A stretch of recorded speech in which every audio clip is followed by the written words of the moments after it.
Hello and welcome. I am Scarpalock, and this is City of Villains on the Rebirth server. We are with our level 19 Mastermind, Nightmare Lass, who has over 100,000 XP now, 22,000 left to get to level 20, 55 million plus infamy. And we are finishing up a story arc for Ashley McKnight. I wonder if she's any relation to the other McKnight that we rescued. And so we're here, we're going to be fighting Circle of Thorns, so we're going to summon our demons and prove to them once again that our demons are stronger than their demons. Um, so one of the things that happened, the server has been having a lot of trouble, and I've mentioned this in other videos. So apparently, normally on Mondays they give you a single VIP reward token. They gave us 4 this time, so I'm partway done with tier 8. And apparently I now have access, let's try it, to the vault command. So I can now actually access my vault remotely. Now this is something that you could do just automatically on Homecoming, and I thought it was something that Homecoming added, that like Leandro added to the Homecoming code or something, but apparently it's just unlocked. Also, I think the auction house will work, but not in mission, so I won't bother trying that in here. So here we are, and we are going to deal with our enemies, the Circle of Thorns. Somebody, Kiovar, I believe, also gave me an idea on how to increase the draw distance in the arachnospaces. So the next time we go into an arachnospace, I will try it and we'll see. I suspect what they may have done was make the draw distance really short in there because it was killing everybody's performance. And it may be that if I increase the draw distance, we'll be fine and we'll be able to see more. So we'll just have to see, but we're not in Arachnos right now, and we don't need to increase the draw distance here because, as you can see, we can see right to the end of the hallway there, right?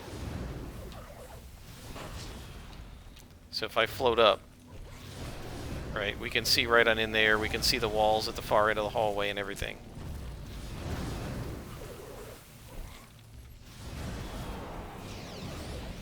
As you can see, if it's generic Circle of Thorns and it's not the demons, the spectral demons, they pose very little threat to us.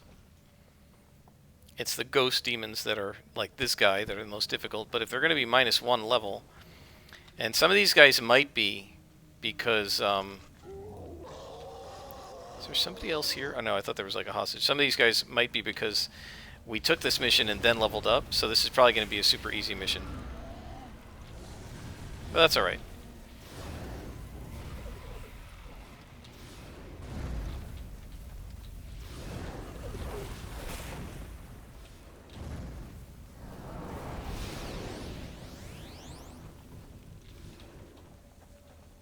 Alright, boys. So these types of hallways and corridors and stairs inside caves, these are newer.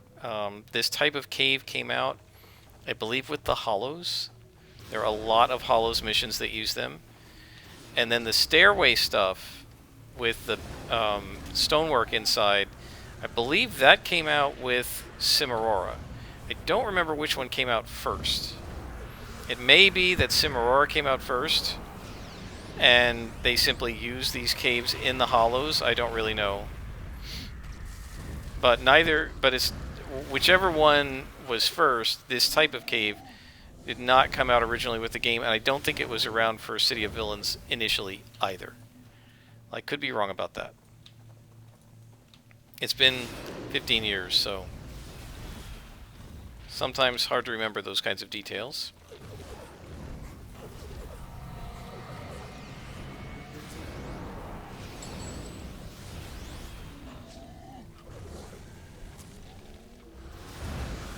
You can see my little buddies are doing really well.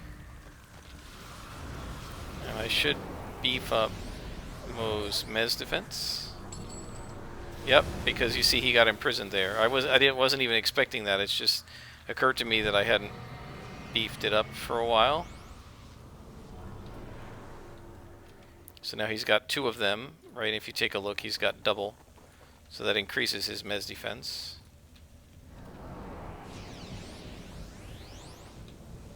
Miney's getting hit a lot now. It's interesting. It just seems like whoever the last demon, sort of the most recent demon that I summoned, always gets hit. So when it was Eenie, he was getting hit a lot. When it was Eenie and Meanie, Meanie got hit more than Eenie. And now that it's Eenie, Meanie, and Miney, Miney's getting hit more, which is really interesting.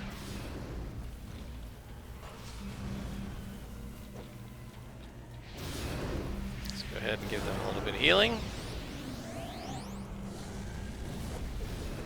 And I'm going to re-up the Mez defense on my guy.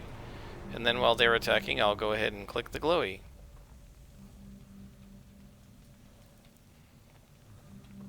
And there's another glowy. I feel like I remember doing this mission. I must have done this with my Dominator.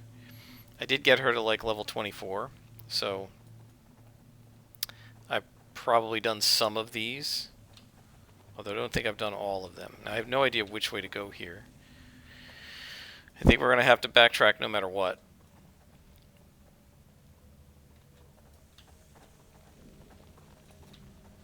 I'm guessing we're going to have to defeat everybody. Oh, it looks like this might wrap around, so maybe we won't have to backtrack.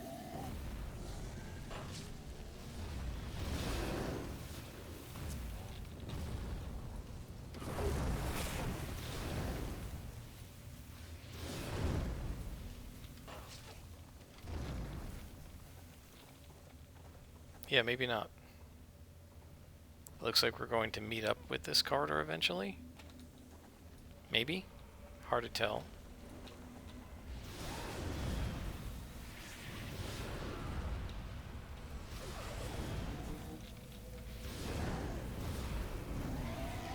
Alright, now we pound the Force Mage. See if I can knock him down. Nope.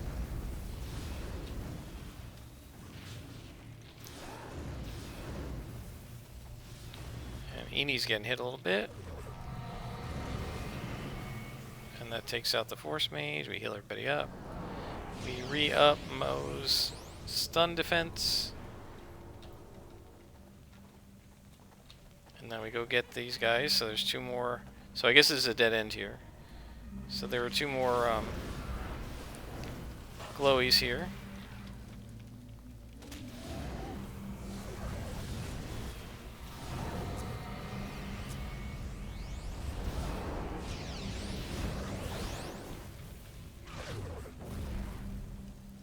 Can you imagine just being these guys that are standing guarding a hallway, all of a sudden these 4 demons just show up and start kicking their butts? I mean, they do work with demons a lot, but I can't imagine this would not be pretty darn scary.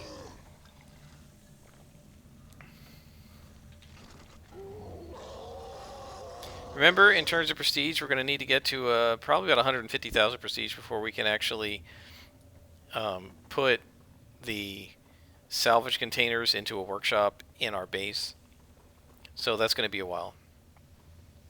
We've gotten 20,000 prestige total in, what, about 4 levels worth of exploring and fighting things. So it's going to go up faster as we level, but it's probably going to be at least another 8 levels or so before we can actually use the salvage racks.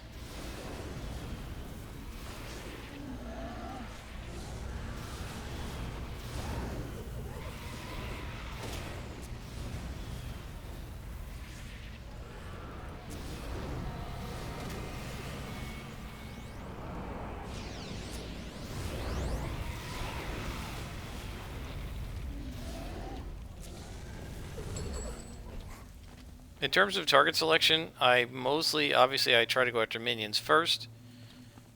Did I hear a glowy over here? Thought I heard a glowy.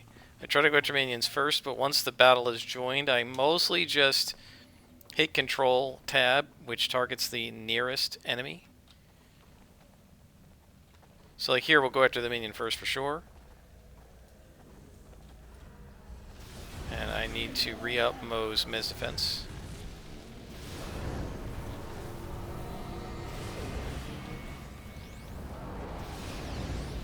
And then it's just Control Tab and tell them to pound.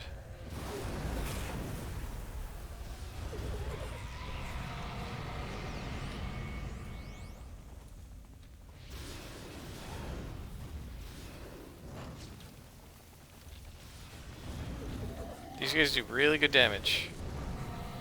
And And they'll be better once they have SOs. Right? Once we have SOs on our demon power.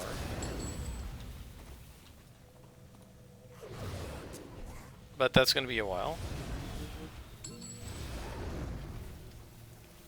I always feel kind of bad when that when Mo does that heal power, because I feel like I've been almost like it's like Nightmare Less is being a bad mommy.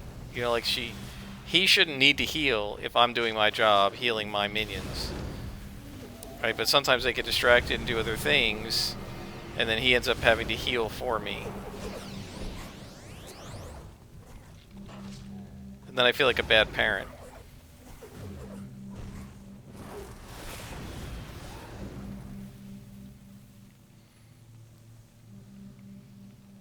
Or at least a bad pet owner, right? Like a bad dog owner or something where you're not taking care of your dogs. Not taking them to the vet and stuff. And they have to lick their own wounds or what have you. Alright, let's take out this minion, and I'm going to re-up Mo's Mez defense. Oh, see? Meanie.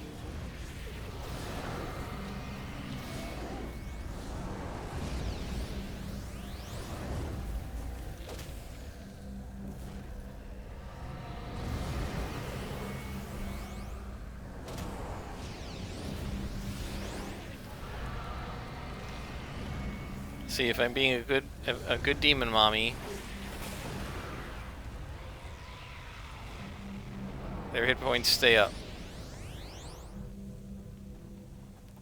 It's sort of odd, the structure of this thing. They want you to find 10 relics, but they put 2 side by side each time. So they may as well just say, do 5. Like, it's just making it a bigger number to make it a bigger number. You don't actually have to go anywhere different. It's a little strange.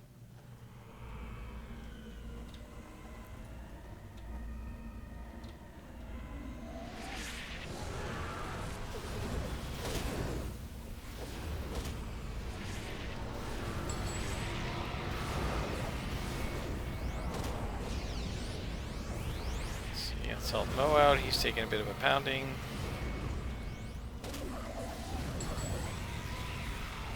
Now we're going to help Meanie out. Oh, no. Meanie was helped.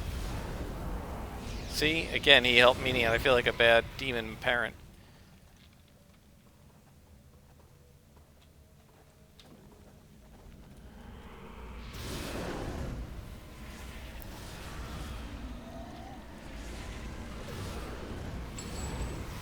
I tell you, it's nice not having the Circle of Thorns constantly kicking your butt with their special powers and stuff. My demons are not as badly affected, and they have fire and ice powers, which is not something the demons resist as well compared to, say, lethal or smashing. Now we gotta watch out in here because there's gonna be a bunch of them.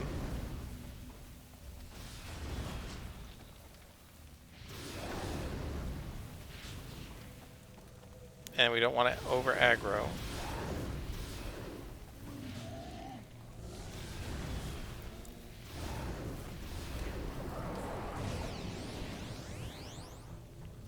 When possible, I tend to do the AoE rather than the single target heal just because it's a little more efficient. It heals everybody.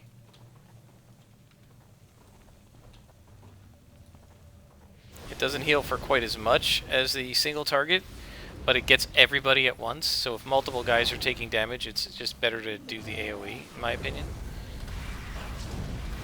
Ouch. Okay, that took care of him. Oh. Alright, let's put Mez defense on these guys.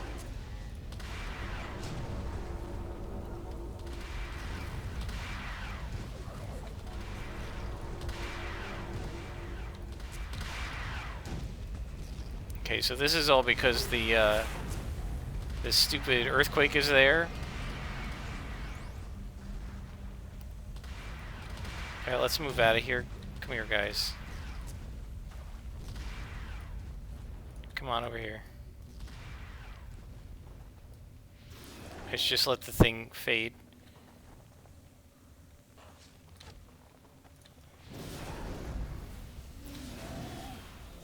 It's just kind of silly that it would last that long after the guy who projected it died.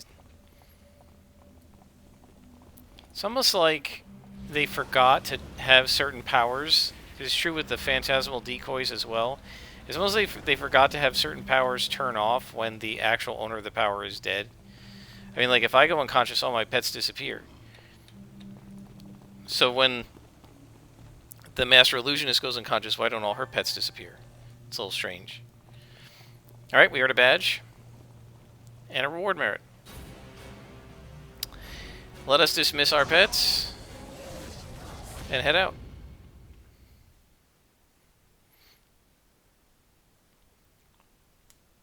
Well, that was super fun. Wow, another player. Level 35 Blaster. From the group Numero Uno. Braggadocious Rex. That is a kind of a cool name. I like that. Alright, so let's call Ashley. And we get, like, another bead of experience. And she says, without those relics, the Circle will not be able to command those powers to their will. History books of the Midnighters talk of a time when one Origin commanded all the power to themselves. That one Origin reigned over all the others, commanding an army, commanding any who were without, like slaves. Awkward writing. It was a really dark day. Thank you for taking the time to go over this history with me. I hope you learned something useful. Not really, but that's okay. Alright, so now we're going to call Marshall Brass. And he says, now, you're one of the people who know about Dr. Eon's past. So if you remember, there was a Dr. Egon who became a Dr. Eon, and we kind of faced a Professor Echo, I think, who was an echo of Dr. Egon. I'm not sure. In the last mission, he says, in a deniable fashion, that is, now you can do jobs that arouse too much suspicion in others, which is good, because I got a lot of jobs. The first is a 2-for-1. First point is Amanda Vines. She's WSPDR, WSPDR's star reporter. She's popular, a crusading reporter type. People love her. She's got a bad habit of investigating Arachnos business. Lord Recluse finds her presence useful, though. A voice of dissent makes him look more tolerant, more legitimate, and a bit of manipulation makes her very useful. That's what you're going to do. Ms. Vines has been digging into Dr. Eon's current research. Now she's in trouble. And that's the second part. She snuck into a base where Eon was experimenting on something, knowing him. It's something he shouldn't be experimenting on. I want you to find her and find out what Eon's working on and find out what she's learned. So let's go recover Amanda. So I will head to the mission and I will bring you guys back in once we are inside the mission door. See you in a bit. Okay, we're back. The game crashed on me, but I was able to restart it. I do want to show you one thing. /AH auction house now works. So I can now bring up the auction house from anywhere I want. It's just a veteran reward for tier 8. So if you're interested in that on the Rebirth server, you just got to play long enough.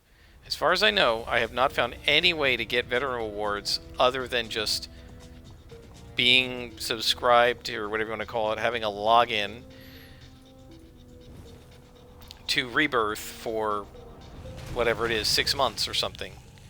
Right? You get about 5 merits a month, and you need 35, so it's like 7 months would get you everything, and about 6 months to get to this, maybe 5. I've been playing this, I think, for 4 months, but they gave some extra. They gave extra tokens today and extra another time when they were having a lot of crash problems. So if they're not crashing, I would still be down like 8 or so reward tokens below where I am right now. Alright, so these are Shivans. I don't know how we're going to do against them, but we'll see. Should be fine. Oh yeah, they're doing plenty of damage, my guys. Yeah, they took them out really fast.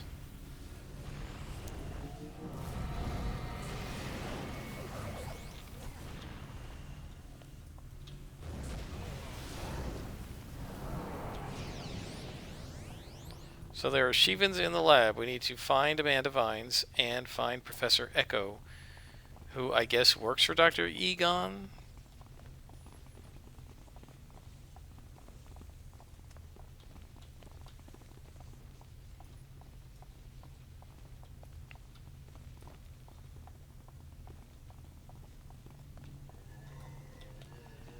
Alright, Shivans.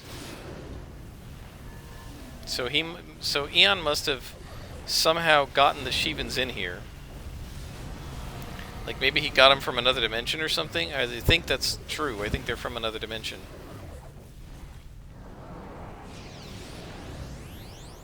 And of course my guys are now going to aggro these guys. That's alright.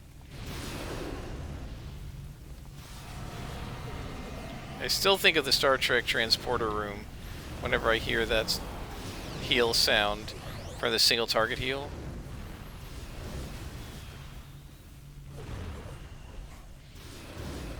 Let's go ahead and put another buff on Mo. Mez defense.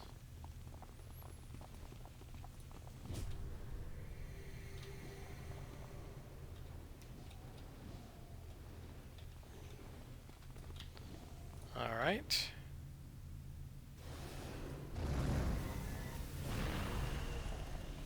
And the Alpha Strike that these guys put out is really nice. They take an enemy down to like a quarter of his hit points in just a second or two.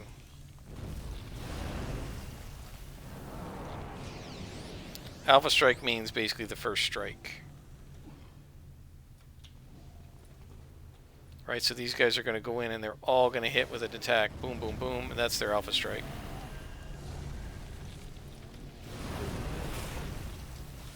First time I ever encountered that term was in Starfleet Command, which is a computerized version of the game Starfleet Battles. And the idea is you would charge up all your weapons as a Klingon or Federation ship, and you would go in, like, especially Federation cruisers, you would charge up your photon torpedoes, charge up your phasers. It would take you several turns to really charge up your stuff to get it ready to go, and then with everything charged up, you wouldn't, in the future, you weren't going to have, generally, the energy, the power, and the ability with the angles to bring all your weapons to bear, but as you were flying in, you had a lot, especially as the Federation, things like Enterprise-class cruisers had a lot of good forward arc firing with their photons and their phasers. And so you could, as you were bearing down on the enemy, a lot of people would just open fire with everything and just try to take down a facing shield and do some damage through that facing shield. You know, like you take it down, you do so much damage that like your phasers take the shield down, and then your photon torpedo goes in there and does some damage to the enemy ship, and you just try to like hammer it really fast in one shot and hope you did a lot of damage. And then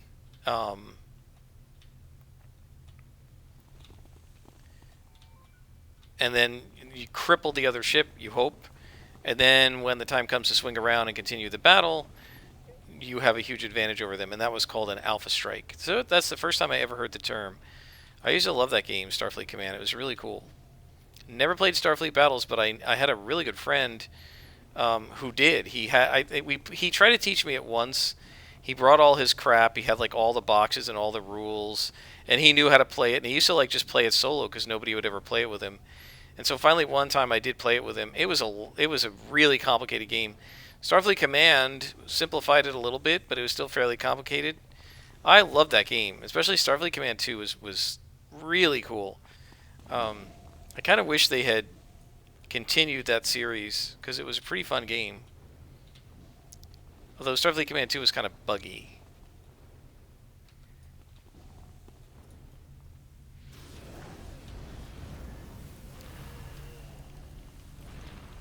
But that's the first time I ever heard the term Alpha Strike. But it means the same thing here, right? You're a blaster, you turn invisible, you go into the midst of a bunch of enemies, and you throw area effect, blast, blast. And you've just thrown every attack you have at them. They're all recharging now, your endurance is down to here, and that's an Alpha Strike. And the idea, what you're trying to do, is basically wipe everybody out by the end of the Alpha Strike. So what my guys are doing isn't a true Alpha Strike. I'm just calling it that because it's like their first strike. But it's not kind of the same as the Alpha Strikes in with the Federation in Starfleet Command, where pretty much if as a Federation you try to do an overrun, right, where you're here right? And the enemy's over there, and you run right at him, and you try to do an overrun and do an alpha strike and take a shield down and do some damage. If you've succeeded, you are probably going to win that battle. If you failed, you are probably going to lose that battle. So it was a very dangerous tactic to use, and most people knew that that's what the Federation players would often try to do. So, I played some multiplayer, not much. The AI wasn't smart enough to counter it, but other players were, right? And they wouldn't approach you straight on, right? They would come at an angle and they would force you to chase them, and a lot of the other empires like the Klingons and the Romulans had better turning. They were more mobile, so they could turn faster, and they also had better arcs on their arcs of fire on their weapons. And so the Romulans would try to come along the side, come around the edge, and then turn into you, throw a plasma torpedo at you, and then turn away. And then you'd have to keep chasing them, and it was hard to catch them because they were very maneuverable, the Romulan ships. Are you stuck? What are you doing there, Mo? And you need to have your Mez defense re-up, don't you? Yeah, that was a fun game. I really enjoyed it. Starfleet Command. I wonder if you could play it on Windows 10. I bet you can't. Most of the old games you can't. But I wonder.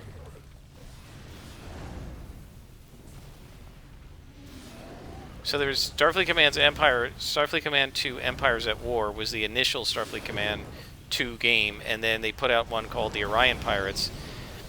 And supposedly, if I remember it right, the Orion Pirates expansion fixed a lot of the bugs and balance problems in Starfleet Command 2, and a lot of people play the Orion Pirates instead. And you didn't have to play a pirate. They just used the expansion mechanisms to... because there basically were bug fixes of the Empires at War. I think the biggest problem with Empires at War was the campaign was pretty lackluster. In Starfleet Command 1, there was an actual campaign, and the campaign had a storyline to it, and you played through the chapters, and it was kind of like X-Wing or TIE Fighter or one of those games. And I think Orion Pirates had that. I never really played much of that. But in Empires at War, in Starfleet Command 2, I think there was some sort of a story, but a lot of it was, instead of having just like a couple of sections of the Federation, a couple of sections of the Klingon Empire, they'd actually taken the Starfleet Battles Empires at War map, the whole map of the galaxy, which was like a hex map, and there were many hexes, like a D&D hex map, to the Federation and the Orions and the Klingons. And so what you would do is you would try to flip a hex, right? And if you won enough battles in the hex, it would flip from Romulan possession to Federation possession. And I always thought that was really cool. But it took so long to flip hexes. You had to win so many battles in a hex. It would just take forever. And then what would happen is your empire, theoretically what should happen is your empire would have more resources as you owned more planets and gained more hexes. And you could, in theory, improve the power and quality of your ships by improving the size of your empire by flipping hexes. But my recollection is that that was only sort of partially implemented, and you couldn't really do that. And my memory of it is, it got to a point where like you basically were running around with Enterprise D, super powerful battle cruisers, and you only had like a tiny chunk of the galaxy in your possession. And so to possess the rest, you're just going to be so outclassing your enemies, right? And everybody else is just so much weaker than you at that point that it wasn't even worth fighting. And so I don't think I ever did completely conquer the galaxy. It's also a little counter to Federation philosophy, right? Because Federation's not really about conquering. They're more peaceful, at least theoretically. And I never really wanted to play any of the others. I spent a long time learning the Federation playstyle and the Federation ships. That's what I started with, and I really like them. And the Klingons and the Romulans play very differently, and I just never really had any interest in learning those play styles. I tried the Lyrans at one point. They were very weird, and I just couldn't get into it, and I just went back to the Federation. I also played, actually, not only did I just sort of randomly play online, because there were these online servers that were kind of cool that you could play, and people would like run their own servers, which is kind of awesome. But not only did I play online, what was it called? The Dynaverse, I think, the Dynamic Universe. And that's where you could really flip hexes and improve your Empire's lot. Because then the admins would regulate like what ships you were allowed to pick based on how big your Empire was and stuff like that. So you're like, I want to fly an Enterprise class ship. Well, you can't. The Federation's not big enough to support that. You're going to have to go conquer some territory. And that was kind of cool. And you would play multiplayer. There was a lot of griefing. But then somehow or other I got put onto a guild. There were a lot of guilds, and they would go and fly together. Like there was the SPQR guild, which was Romulans, and there was a Klingon battle guild and stuff. And I was just sort of playing randomly, independently as a Federation member. But then I met these guys from, I think it was called Starfleet Tactical Operations Command, or TOC. And they ran their own game, like on their own server, kind of. And it was pretty cool because they were role-playing and stuff along with it. So, you know, you got to know I would have loved that because I love role-playing. And I played with them for a while. But unfortunately, it was just scheduling-wise, it was very difficult. I was in the middle of a postdoc, and I just really couldn't schedule, you know, I couldn't do stuff with them schedule-wise, which was really tough. And unfortunate because they were really cool.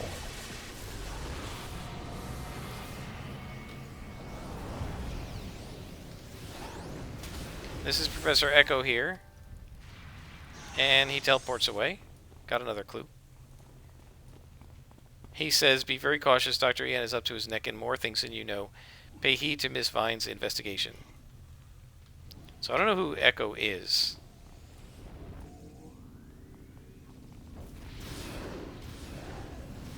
I mean, obviously Ian's up to something if he's got Shivans running around his lab.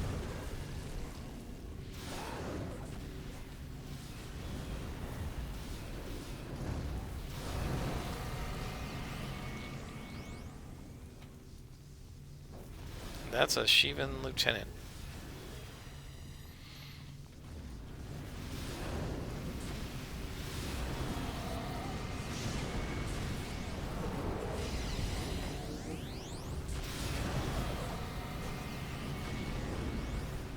Oh man, my guys are getting pounded. Yep, they're Wenini.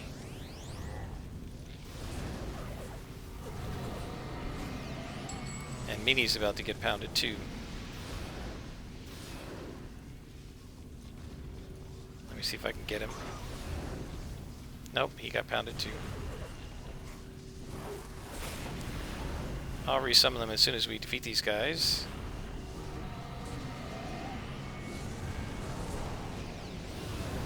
Too busy talking. Not busy paying enough attention.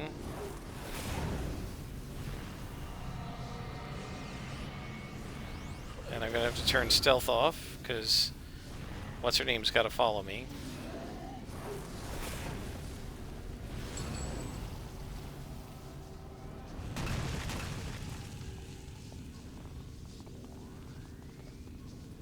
Okay, Amanda, you going to come with me?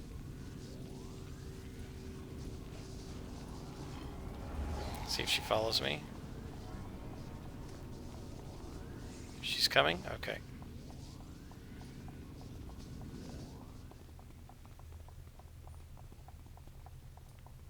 Alright, so we need to get her out.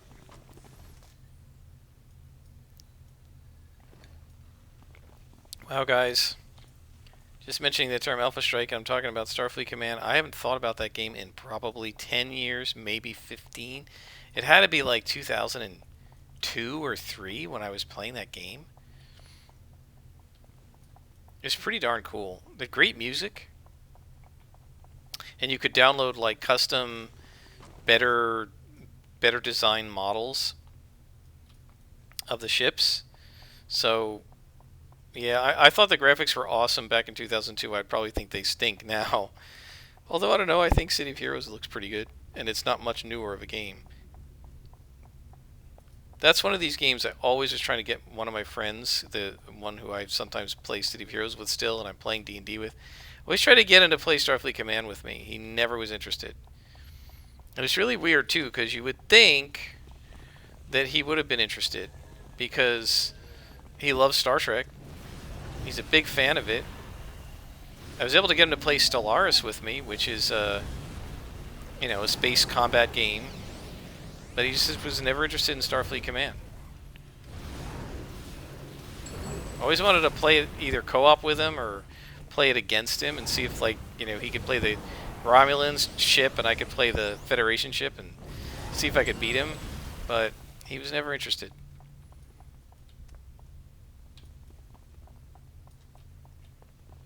You coming, honey? One more level after this. Don't know if we're going to face another ambush. Usually they come in threes, but I don't know.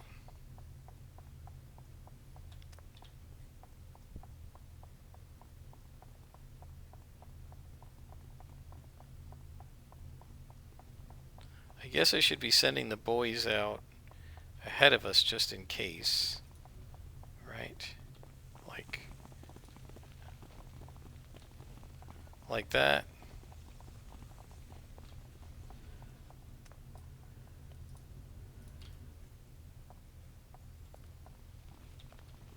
But we're fine.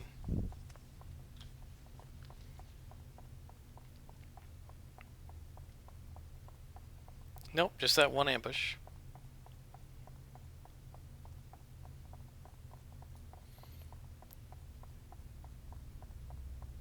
And now we've led her out. And that is the mission, guys. We gained about 2,500 prestige today, not too bad. Although we have a lot more to gain. And that will start coming much more quickly when we're higher level. Okay, let's contact Marshal Brass. He says, Eon's working on the Shivans, and Vines suspect Eon's real identity. That first part is a surprise. The Shivans are supposed to be isolated in Bloody Bay. He could get into a lot of trouble for that. Good. I had suspected she might have started to figure out Eon's real story. I don't know how close she is, though. I also didn't expect her to be looking into the power transfer system. That's very interesting.